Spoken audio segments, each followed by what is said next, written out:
हाय बच्चों, आप लोगों को जेईई फिजिक्स में डीजी यूट्यूब चैनल के अंदर स्वागत है। आज मैं ये डिस्कस करने वाला हूँ loss of motion, fifth chapter loss of motion में 5.5 Newton second law of motion के अंदर मोमेंटम टॉपिक को मैं कवर करूँगा। ठीक है, तो सब्सक्राइब कीजिए। वीडियो अच्छा लगा तो सब्सक्राइब कीजिएगा, लाइक कीजिएगा, शेयर कीजिएगा। कमेंट में कुछ क्वेरीज है तो पूछ लीजिएगा। ठीक है, बेल सब्सक्राइब करने के बाद वीडियो बेल आइकन को भी दबा दीजिएगा, तो जैसे वीडियोस अपलोड होते ही आप लोगों के पास पहुंच जाएगा। ठीक है, करेंगे ना बेटा। सो मोमेंटम मोमेंटम इसको रिप्रेजेंटेशन स्मॉल पी से करते हैं। Linear momentum actually this is known as linear momentum. ठीक है, this can be given as the product of mass and velocity. This is the term basically, product of the mass and velocity. It is a vector quantity, and what is the unit? Kg meter per second. Unit, SI unit is a kg meter per second. ठीक, तो this is the unit. So इसमें अभी हम लोग इसके ऊपर कुछ graphs भी क्वेश्चंस पूछने का चांसेस है। तो कैसे करेंगे बोले तो, अगर P कांस्टेंट है, P इज कांस्टेंट है तो M is inversely proportional to V और V is inversely proportional to M, दोनों सही है। तो इसका ग्राफ कैसे रहेगा, ये ऐसे रहेगा। सो P इज कांस्टेंट, ठीक है, कांस्टेंट V वर्सेस M। ठीक है, अगर मान लीजिएगा V कांस्टेंट है, P is directly proportional to M।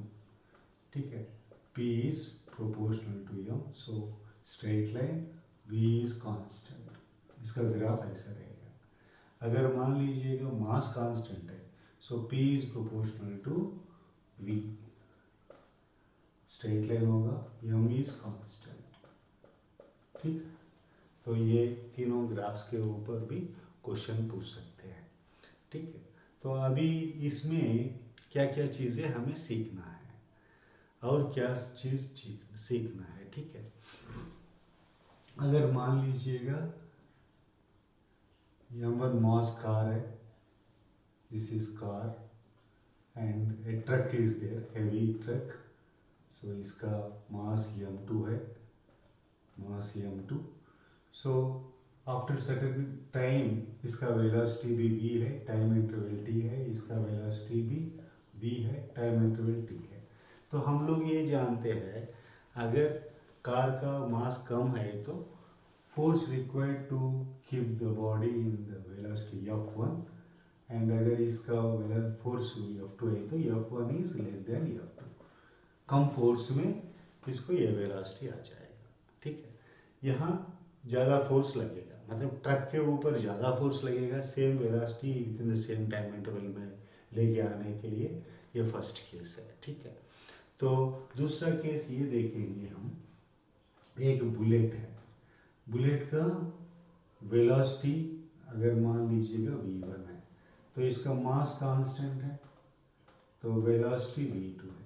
अगर v1 ग्रेटर देन v2 है मान लीजिए, अगर बहुत बुलेट अगर ग्रेटर वेलोसिटी से अगर जाएंगे तो टिश्यू को खराब करके जाएगा, मतलब it will hurt the human body also.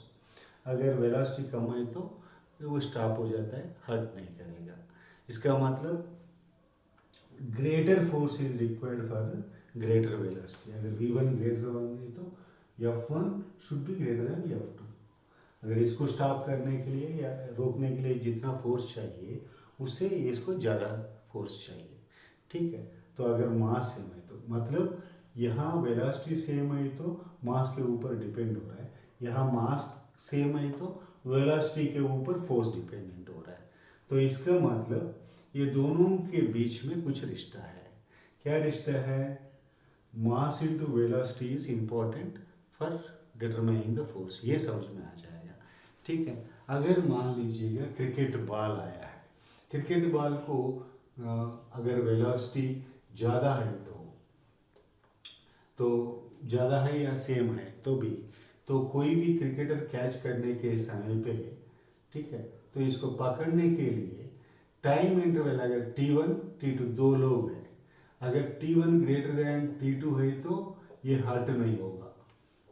T2 अगर ऐसे सडनली लगाएंगे तो हाथ टूट जाएगा। क्यों?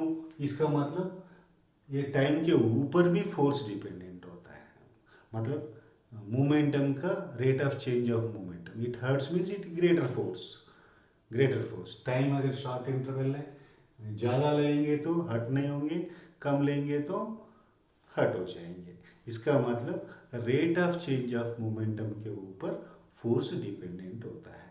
ये है इसका ये टॉपिक का।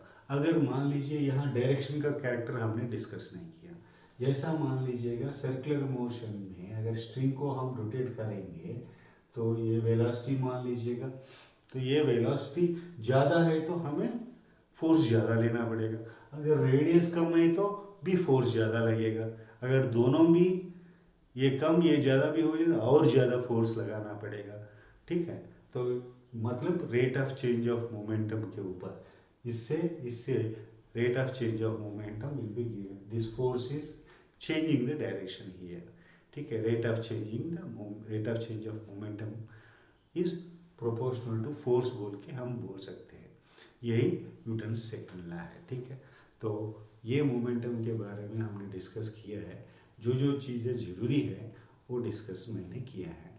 टेक्स्ट बुक एक बार पढ़ लीजिएगा, तो फिर ये सब पूरा मैं एक्सप्लेनेशन दिया है इसी के ऊपर। NCERT text book definitely follow कीजिएगा।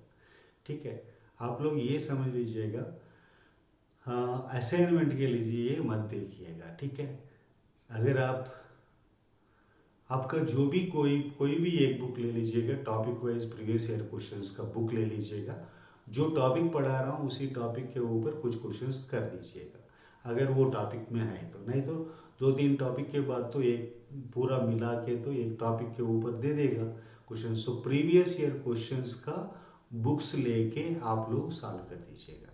अगर नीट के बच्चे हैं तो एमटीजी में डायरेक्टली प्रीवियस ईयर क्वेश्चंस है, अगर जेडब्ल्यू का बच्चा है तो 97 ईयर्स का दिशा का भी टॉपिक वाइज है। तो जो जरूरी है, अगर नहीं तो दूसरा बुक जो भी आपको लेना है ले लीजिएगा, लेकिन टॉपिक वाइज जैसा मैं टॉपिक पढ़ा रहा हूँ, एक्सरसाइज या एग्जाम्पल्स में बताऊँगा, तो वो प्रीवियस ईयर क्वेश्चंस कीजिएगा। फिर एनसीईआरटी टेक्स्ट बुक का एक्सरसाइज भी करना है, दूसरा, तीसरा एनसीईआरटी एग्जाम्पलर का क्वेश्चन भी करना है। ये तीनों करने के लिए ये तीनों बुक्स रख दीजिएगा। एनसीईआरटी टेक्स्ट बुक की मैं पढ़ा रहा हूँ, इसके ऊपर ही एक्सप्लेन कर रहा हूँ, प्रॉब्लम्स अच्छी तरह से एक्सप्लेन करने की कोशिश कर रहा हूँ, तो ध्यान दे दीजिएगा, शॉर्ट नोट्स बना लीजिएगा। कुछ एक्स्ट्रा पॉइंट्स भी मैं बता दूंगा आप लोगों के लिए। ठीक है, thank you, see you in the next video.